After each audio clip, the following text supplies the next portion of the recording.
What's up, guys, and welcome to another edition of the PPR Podcast Review and Preview Show. As always, I'm Chase Izidoro, and I'm joined by your South Bay Game of the Week correspondent, Bowe Fertig.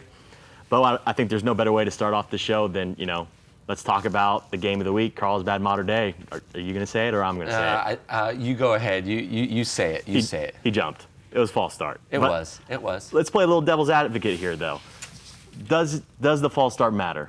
Does that stop Carlsbad from not winning that game? Well, you said it sounded like the coach after the game was going to go for the 2-point conversion no matter what. It probably creates more space, so it probably goes in favor. Me personally, I would have liked to see that game extended because it was such a good game and kicked that extra point.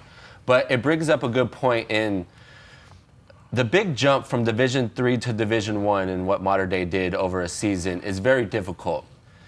Not only is the skill and size different, but the way games are won, because these teams are so closely contested, they're so evenly matched, it comes down to turnovers, penalties, and special teams. And unfortunately for Mater Dei, they lost a turnover battle again. They had some miscues on special teams, even though they did have that punt return for a touchdown, but a missed extra point. So I'm sure when you talk to Coach Joyner and that coaching staff, for them, it should never even had gotten to that point because of the miscues. Yeah, and I think the margin for error is so slim. It is. Against Cathedral, we saw with the penalties in week one. Yep. And then even though they got down to, a late hole, an early hole against Carlsbad, they still fought back, but it's those little margins of error that they could easily be 2-0, now they're sitting 0-2. But honestly, for that final play, I think there's a good chance Carlsbad might even run that same play again. They did not pick up on the tackle eligible, and he just sat right in the zone, right at the edge of the goal line. Right. Also, congrats to Luke Ferrelli. First ever varsity game, and he gets the game-winning touchdown. He had a big game on the offense and defensive end. Yeah, I think, that's such a tough one for Mater Dei now because they all played. I think they played phenomenal, and the plays, like you said, we wanted that game to keep going because there was a play of the week nominee every single couple downs. Yeah. Anytime Nankill threw Mcclure the ball, there was a play of the week nominee. So I think that's a really tough one. Now they're sitting 0-2 at the start of the season.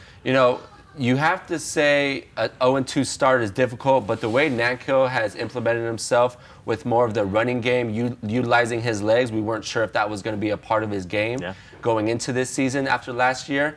But they're hurting in the backfield right now.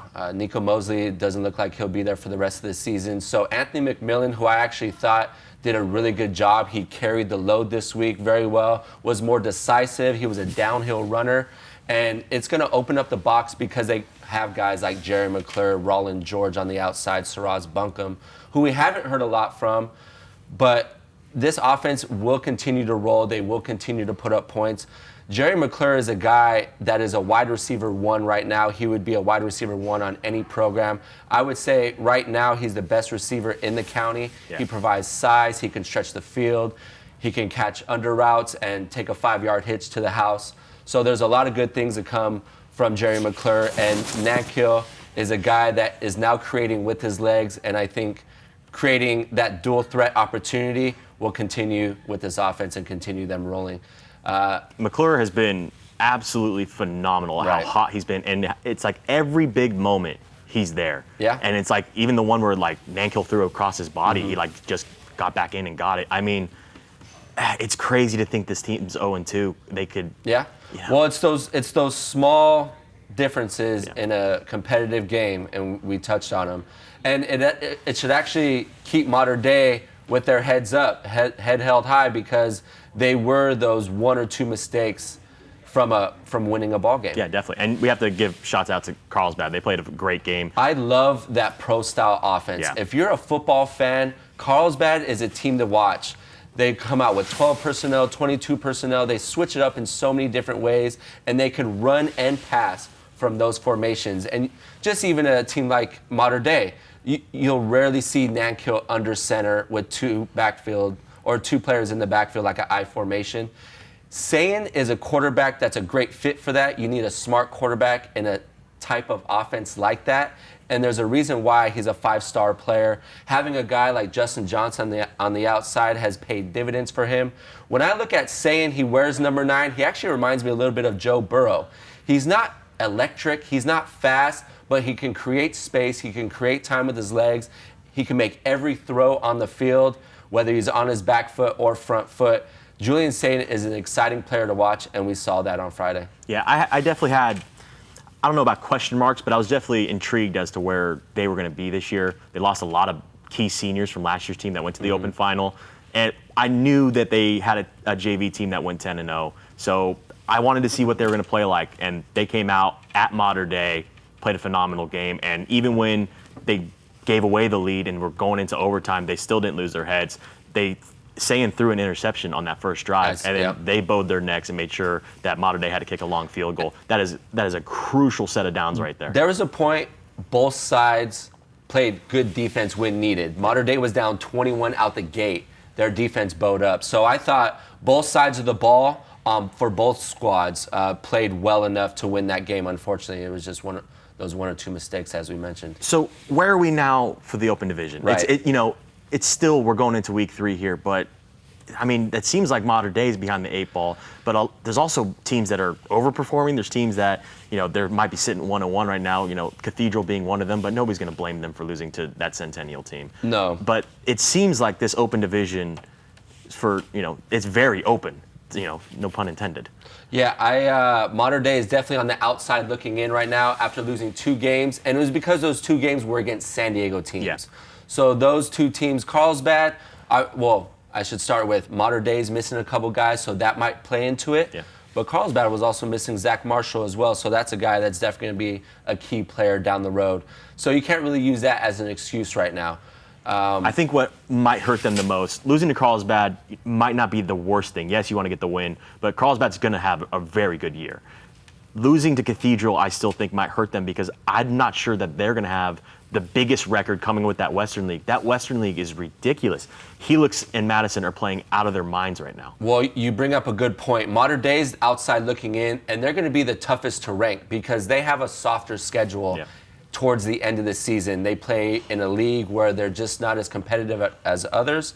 The Western League, the Cathedral, Lincoln, Madison, those 3 teams are going to be in the driver's seat. We talk about teams on the bubble. Madison Warhawks are that squad, but they are in control of their own destiny.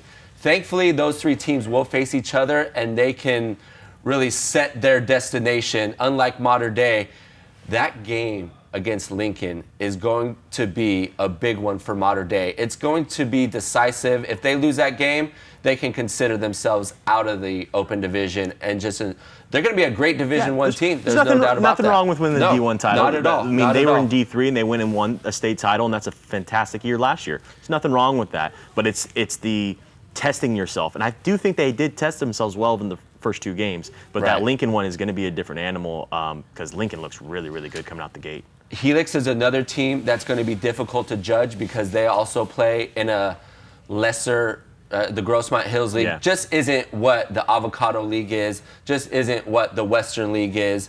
So when you talk about Helix, they play Cathedral in 2 weeks. That's also going to be a key game in who gets in the Open Division. If Helix wins that game and wins the rest of the season, they're a lock in the Open Division. There's no doubt about that. Ryland Jesse's playing well. They're still physical up front. It's a same Helix team you see year in and year out. The other dark horses out of the Avocado League, Mission Hills and El Camino, both coming into week 3, 2-0. They are a team, or those are 2 teams that will play against Carlsbad. If they could win against Carlsbad, now they're a team that kind of sneaks into that Open Division. But I can see 2 Western League teams get into that Open Division, whether it be Cathedral, whether it be Lincoln, whether it be Madison. I think Madison has been the team since the offseason when I was watching 7-on-7. They're the ones that impressed me the most. But really, I saw a lot of them. I saw a lot of Lincoln. I didn't get to go shoot a lot of Helix, but everyone swore by them that they were going to be great. As someone who played in the trenches myself, I always believe that it's won and lost in there. You know, I'm not someone who's like, oh, the quarterback's the way that you're going to win it. Right. But really, I think the quarterback play for those 3 teams, Helix, Madison, and Lincoln, which one is going to step up? Is it going to be Johnson? Is it going to be Chatham? Is it going to be Jesse? And I think all of them have shown signs that they are better this year. Right. But because they all have weapons. They all have the weapons they need. It's which one is going to step up the most in the big games that's going to deliver them. And I think that team will go to the Open. Well, all those 3 programs that you mentioned all have good defenses as well. So I believe in those close games, the defenses will be the deciding factor in those games. Yeah, definitely. I mean, and like you said in the avocado, El Camino and Mission Hills are in a great spot right now where if they just, they still have a tough schedule because they'll play each other as well. But if they could beat Carlsbad, that's huge for them. They could definitely slip in. I wouldn't be shocked at all if 2 avocado teams make it. No, that's a good point.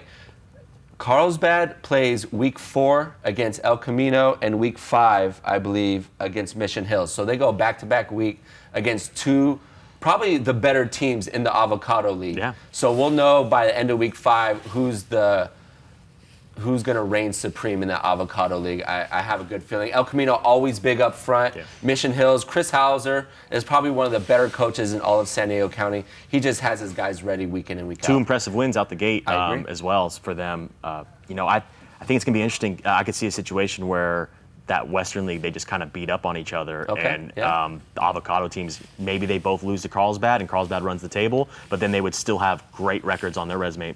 I could see a lot of them getting in. I really could. It's going to be nice. It's going to be, with the Avocado League teams playing each other and the Western League teams playing each other, there's not going to be any guessing when it comes down to those teams. There will be some guessing for Helix and Mater Dei because they just don't play in the league that those teams play in. Yeah, exactly. Well, since we did our far too early open division picks, let's do our far too early. Why not? Who's making the podium? Why not? Let's do. All right. You start. Let's give me pick 2. Let's pick a lock. Let's pick who we think's gonna make it as well, and then who's your dark horse that's gonna make it. So you go first. I have the pleasure of taking Roderick Robinson on the easy one. He's definitely my lock. I mean, this guy's incredible.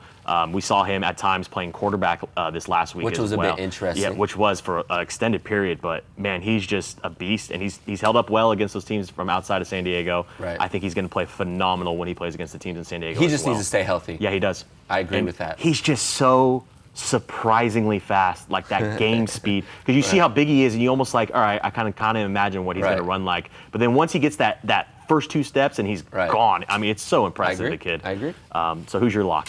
I'm going to go with Major Givens. I watched highlights of him from the Madison game. 30 rushes for 225 against a really good Madison team. I told him on Twitter he reminded me a lot of Saquon Barkley. Just the type of running style, his size, his build. Barkley's one of those guys where you have to hold on to 2 feet. He can hop out and just use his lower body strength. It's a unique style of running, and I think Major Givens provides not only the size but the speed, very similar to Roderick Robinson. Givens had 2 ridiculous runs in week 1 as well. I mean, the guy's just a playmaker. Yeah, he's fun to watch. Someone you just got to give the ball to him and just see where he goes. I agree. I also like Samuel Cooper. He was our underclassman last year, so you have to give him a nod. He had a big game this last week in week 2 against a good Del Norte team. It took 45 points to win that game. So Samuel Cooper will continue to put up big scores. I think he had 50-plus touchdowns last season. Yeah. So that's a guy that's definitely going to be on our radar. And you have to talk about Chris Williams. I think a guy looking on the outside in, he plays at a smaller program, but he's scored all 80 of his team's points. So I think that's a guy that we have to put in the hat as well. Yeah, love Cooper and love Chris. Cooper, friend of the program as well. But he's phenomenal. I think he blocked a punt in week 1, and then he had another play where he was holding, and it was a broken play, fumbled it, and he still threw it for a touchdown. And we were talking about that guy Sayin as well. And then plays on defense. I mean, he's phenomenal as well. Sayin's another guy, and Nankill. Those are guys also that are going to be getting a lot of votes. That's where one of my picks was going to be it's going to be someone from Mater Dei on this podium. Yeah. I have no idea. Because if we go based on the best player, I know he's hurt right now, it should be Trey Edwards then. And it's going to hurt his opportunity. Yeah, well, we'll see how long he will be out for. But, I mean, he's dominant on that side of the ball. But if you go for the offensive route, Nankill's playing as good as any quarterback right now. I know he has 2 losses and a lot of turnovers in the first game, but he's phenomenal. Quarterback over receiver is usually how the podium goes. Yeah, but then every single big play is going to Mcclure. I mean, I agree. It's like wide receivers really have to put in ridiculous numbers to go over a quarterback, but Mcclure can do it. Like 50%, 60% of the passing yards. Yeah. And Modern Day just has too many options on the outside. I think Mcclure is a hit for Offensive Player of the Year, but for podium players, the edge goes in Nankill right now because he's doing a lot with his legs and his arms. I wouldn't be surprised, though, if Mcclure does make it because of the big moments where he gets his touchdowns as well. If he continues to make big plays at the end of the game, I agree with that. So one of those three, I mean, there could be a couple more from Modern Day who start breaking out here, too. They're just so stacked with players. My dark horse, we need to put some respect on Angelino Tropaso, okay? This kid is a monster. 500 yards, 9 touchdowns in his first 2 games. Is that it? I mean, he's ridiculous. And RBV, I think they've scored about 100 points or 104 points. They're averaging 52 points per game right now. He is everything for that team, and he's a fantastic running back. Doesn't get enough love. I could see him being a dark horse to make the podium, like Chris Williams, where he gives so much to his team and is directly affecting their wins. Right. I think that's definitely someone we could be on the watch for a podium. That has to be taken into consideration. So, I agree. Put some respect on Gino here, all right, guys? All right, so let's next big moment from the weekend. Saints getting the first win in the Ron Gladnick era in overtime against Oceanside. 7 freshmen starting on Saints right now. And when I talked to Gladnick, he was like, it was something we had to do. It's not something that we necessarily wanted to do. That said, I was very impressed with a couple of the freshmen where it's like, wow, like I thought they were juniors or sophomores or something like that. Like these kids are great. And like, yeah, no, I just graduated 8th grade. It's like, are you kidding me, dude?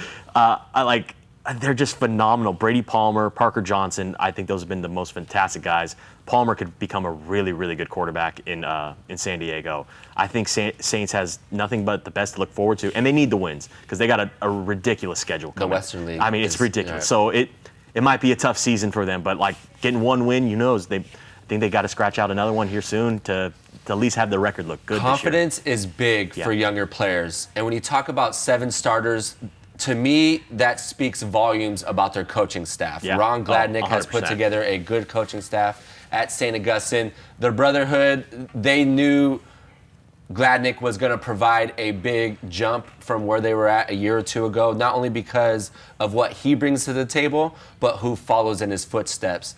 Gladnick has been one of those guys that has been instrumental outside of football for programs, but when he's at a certain program, he puts all of his eggs in one basket, and when he brings that coaching staff that he's brought in right now, it takes an army to fill a program that has that many freshmen. Yeah, and it's not just the starters too, because when I was doing their team preview, when they were running their plays, those guys on the line that watching the practice, I was talking to them and like, yeah, I'm a freshman too. So they have freshmen on the bench as well on this team. You know, big ups to the seniors of that class, because that's a hard thing to be told. Like, hey, we're going to be putting in freshmen for the future. And those guys are all bought in. And so I just think that speaks to the coaching staff and Gladnick that they won a close game as well. Yeah, close game, and that's phenomenal. So big ups to them. That's about as much I'll talk about Saints, though, being a Don. Right. Oceanside, not the team that they were a couple years ago, but that's a program that's always good. Yeah, I like the quarterback, Sine. He's nice, but there's always going to be a decent program no matter what. They're going to be good no matter what. They're going to be better than the average program, even if they're not at their best. Yeah, so big up to Saints for their first win. Yep. All right, quick reactions. We'll fire off a couple of these. Okay. Mira Mesa beating San Marcos. I think that was a great matchup for both of them. I was riding the train for San Marcos, but I like Mira Mesa a lot. I think they're one of the 2 teams, or one of the 2 or 3 teams in D2 that I think might go on and win the title this year. I really like Mekhi Thompson. That's a dark horse that we didn't mention. Yeah, definitely. He had a fantastic game. A couple of really great touchdown runs as well, or catches as well. And then Tyson Lyon, the quarterback as well. He's really nice. I think that's a big win for them, and see where they move forward from here. Yeah, Del Norte takes down UC. It actually took 47 points to beat the Centurions. You got to put up a lot of points against UC because they have playmakers all over the field. And Del Norte, sophomore receiver, Olsen, leads the state, I believe he put up. 330 receiving yards, 6 touchdowns or 8 touchdowns. As a sophomore. So kudos to you, Olsen. They're obviously doing great things out of Del Norte. A big win for them against a team that was in the Division IV finals last year for state championship. And on the 2-0 for Del Norte as well. They're coming out hot. The Nighthawks. Yeah. So I already talked on Tropaso, but RBV beating Morse 51-35. Hot start for RBV. As I said, they're averaging 52 points per game, so they got a high-powered offense. But also, I want to give a shout-out to Morse. They are putting up a lot of points, 75 points in the first 2 games for a team who really didn't score that many points. Right. Morse has been kind of shockingly good on the offensive side, so they're no pushovers this year. If you're going to be playing Morse, you guys better be ready. Coach Mcnair always seems to have athletes out of the city, and he does a great job in putting players where they're going to be most successful. So Coach McNair always has that program where it needs to be. I would like to talk about Central. We don't show a lot of love to desert teams, but when they're doing well, we do. They beat Mount Carmel, scored 48 points, and scored 30 against Point Loma. So Central is that program that is also well coached out there. I just love that desert vibe. So whenever any of those teams do well, huge shout out to them in starting 2-0. Yeah, definitely. All right, so now is the time we preview the games of the week for next week. And let's start off with the game of the week, 2-0 Ramona at 2-0 Poway. You got to watch Poway this last week. What was kind of your big takeaways? I did. Their offensive line is big and physical. When you talk about the running back, Connor Rath, he has over 300 rushing yards in the first 2 games, 4 touchdowns. He's just a downhill runner, and it's because he has an offensive line that is just pummeling that front 4, that front 5 of the defenses. And thankfully, he has a good offensive line because I wouldn't say it's all the offensive line. Obviously, Rath needs to know what he's doing, but that offensive line has been a huge factor in Connor Rath's success. Yeah, and that's what I saw. A guy on the O-line who, when I saw him at the USD camp for the big man camp, was Brandon Myers, and he was just a dog, just bullying guys in the D-line. Yeah. But I've been watching his O-line work from this past couple weeks, and he's been phenomenal on both sides of the ball. So, like you said, they really have some big-time players in front of Rath, and Rath's one of those guys where once he gets into open space, he can just go. And he's touching the ball a lot. It'll be interesting to see if he can keep that going throughout the season. And just quickly on Ramona, Coach Baldwin always has that program ready. They lost Sobsack and Cash Jones last year to graduation. But year in and year out, that was another team that was in the state championship game last year. They lost in Division III to Mater Dei. But Coach Baldwin always has that program ready. And they're just a team that you don't hear a lot about because they're a little further away from the San Diego area. But Coach Baldwin does an exceptional job with that coaching staff. Player to watch, Aslan Enriquez, 3 touchdowns and an interception. Yeah, he's two-way player? Early looking great as a 2-way player for Ramona. Ramona's always solid. And so I think this is the biggest test of the year for Poway. And, if they get past this, they can really have a really good season. And, they're in D1. They could be one of those dark horses that push for the Open. I agree. So, big test for them. Can't wait to watch that game.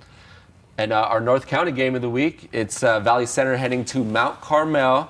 Mount Carmel with a big win after their Week 1 loss. You talk about coaches. Coach Wessling, one of the better ones out there right now, always has his program ready. What have you seen from Valley Center or Mount Carmel that thinks So last year, I got to cover a lot of Mount Carmel. I was up there with Ray Williams, and I really love their team. And obviously, they lost some big pieces, but still really solid team.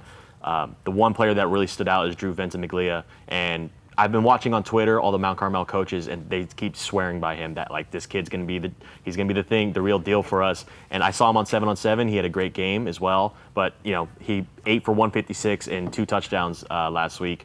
He's been phenomenal so far, and he's really been a big standout wide receiver in San Diego.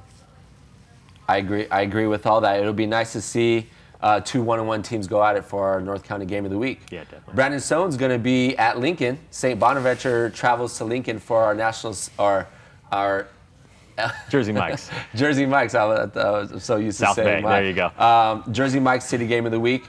We talked about this Lincoln team before. We're going to continue to talk about them throughout the season because they're that good. I was a little surprised they only put up 6 points, but the Southern section, for whatever reason, has just dominated. That game looked a little sloppy too as well. A lot of penalties that killed drives. There was a lot of times where they're 3rd and 4th and long by a long distance. But I don't have any cause for concern when it comes to Lincoln. No. And St. Bonaventure is not the St. Bonaventure of the past, but they're still a very good team from the Southern section. Right. I expect Lincoln to go out there. They're returning to the Hive after playing 2 games on the road, so I expect them to really have a great game. And their defense played well also. So that's a team that plays well on both sides of the ball. So Lincoln is definitely going to be a force in that Western League. Yeah, and I was definitely a bit worried about them too because they lost so many star talents from last year. But they didn't miss a step, and they still have so many star talented players this year. Coach Dunn and Coach Carter bring phenomenal guys job. in, and they bring the best of the best. Yeah, they're phenomenal. Also, not for this week, but the following week as well, we will have another edition of Saturday Night Football on the KUSI as Mater Dei travels to the Hive to play Lincoln, and that will also come right after we kick off our HBCU coverage of Albany State against Florida A&M, which we will now be carrying the HBCU. It's going to be a big Saturday. Yeah. It's going to be a big Saturday here on KUSI. Definitely looking forward to that. Can't wait. I mean, because I thought the first time was fantastic what we did on Mm-hmm. TV, and that's another great matchup, Mater Dei versus Lincoln. Yeah. So hopefully it'll be great for us and everyone in San Diego. Yeah, there's a lot riding on that game 100%. For both programs, so that's going to be a good one. Let's go ahead and talk quickly about the National City Mile of Cars South Bay game of the week. We got Eastlake again. The reason Eastlake, just because a lot of the games are being played on Thursday and Saturday, so we just don't have a lot of options. Yeah.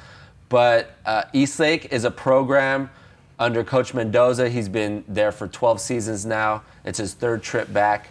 He did lose a lot of seniors. He lost a few transfers. They were down 2 quarterbacks to stop the week, but a huge shout out to Fabian Gerbella. Played both ways, came out of the game with a knee injury, came back into the game, almost sent them all the way down on that game-winning drive at the end. But the storyline I took from in that one was he was throwing to his twin brother, Christian. Christian had about a handful of receptions, both players really getting their first real look at the varsity level. So whenever you can see two twins that they didn't even think they were going to be throwing to each other at the beginning of the season, and it's just the next man up. It was a great storyline to see, and I'm going to be back at Eastlake, hopefully interviewing Fabian and Christian. So obviously they're off to a slow start, 0-2. Yeah. From your perspective, what do you think, not to say that you're going to be the coaching guru, but what do you think needs to change to get them over that hump? They're just so young right now. They just need to keep playing. And the further along the season goes, the better they're going to get. Eastlake always plays well at home. They were undefeated last year at home. Unfortunately, they've come out slow out of the gates this season, but it's because they do have a lot of inexperienced players. Their coaching staff they don't have the depth that they've had in previous years. I think they have 10 or 12 total coaches that are coaching 3 levels. Yeah. So that can be very difficult and very trying on a program. I wouldn't say this is a rebuilding year for Eastlake. You never say that with an Eastlake program, but this year more so than other years, I haven't seen them this young and inexperienced, but still playing against a really good Poway program. They were in that game the whole time. Yeah. And so I think... no disrespect to Eastlake. I expected Poway to go out there, especially the way Eastlake played in the first game. I expected, all right, Poway's going to go up there, win by a couple scores. So they stuck with it. That's not an easy thing to do against that Poway team. Eastlake always plays well at home on the defensive side, even when they play against teams like Mater Dei. For whatever reason, they just get ready at home. They always play in front of a really good home crowd. The energy at Eastlake was probably the best I'd ever seen it. Nice. In at least 5 years. So sweet. So at least they still have that. They're excited about their program, which is what you like to see out of South Bay. So, obviously we need Eastlake to get off the mark, and we're all going to be rooting for you. As Bowe just said, you guys got a lot of hills to overcome there, but, hopefully you guys will be able to pull it off this week. But on to the El Cajon Ford East County game of the week. We got Coronado at Santana against the Sultans. These are two teams that really haven't gotten off the mark offensively. Coronado won their first game 13-6 and then lost 9-7, so low scoring affair. And Santana as well struggling at the beginning of this season as well. These are two teams that, believe Coronado's in 4 and Santana's in 3. So, they got a tough road ahead of them, so this will be a huge game for both. If Coronado beats Santana, Coronado's in Division 4. If they beat a Division 3 team, that will look really good on their resume at the end of the season when they do playoffs. For Santana, if you lose to a Division 4 team, that doesn't look so good on your resume. So it's almost a bigger game for Santana because they need to beat a Division 4 team if they want to have a top seeding in the Division 3, a competitive division. And for Coronado, they do a great job in stacking their pre-league schedule with great opponents because down the road, those games really are pivotal for the playing and seedings. And Coronado, just for whatever reason, is always in the mix. Yeah, and Santana just needs to get going because not only would be losing to a team from a lower division, but then you're falling to 0-3. So this is a big week for them. All right, final thoughts. What do you have to say? We'll talk about the Saturday games a little bit. It's new. It's a small sample size, but when you talk about Mater Dei, Cathedral Catholic, Chula Vista, Tri-City Christian, and a few others, Mar Vista, another one, they lost by a large margin against Mission Yeah. Bay. All those schools mentioned played on Saturday and they lost on Friday. It's a quick turnaround. I don't know if you can say Trey Edwards would have been ready if they would have got an extra day, but an extra day of preparation, an extra day to get healthy, playing their first game and having one less game to get physically prepared is very tough. And we saw, like I said, it's a small sample size, but we saw more teams lose from playing Saturday than win. And especially at this early stage of the season, these guys, they didn't have a lot of practice time for everyone here. Right. Only a couple weeks to get ready. So then they have to have a quick turnaround games. If injuries happen, I've seen plenty of guys where, they're cramping up already. So that on top of everything, it just seems like putting yourself behind that's the eight game ball for preparation. These athletes, the coaches could only do so much. Yeah. Athletes have to take responsibility for their actions. They should be hydrating themselves, not game day. No, hydration starts Tuesday and Wednesday. Definitely. So a little bit of it is not building the muscles to play a full game, but a little bit of it is also preparation before the game day starts, and that's Tuesday, Wednesday for those guys. Well, my final thoughts, some big shout-outs here. Mount Miguel, back-to-back shutouts to start their season. They look fantastic. Can't wait to see more of them. Also, we gave a shout-out to Ron Gladnick for his first win at Saints. We have to give one to Sid Reed, getting his first win as head coach of the San Diego High Cavers. So shout-out to the Cavers. You guys did a good job. Mount Miguel starting 2-0. That's great to see for that program. Definitely. It's a team we haven't talked about a lot lately, but they go against Southwest, another 2-0 team out of the South Bay. So I think that's a great matchup for both of those programs. It'll be a great test for both. Definitely. That's going to be a good one this week as well. All right, so that'll just about do it for this week's podcast, and we'll see you on the next one.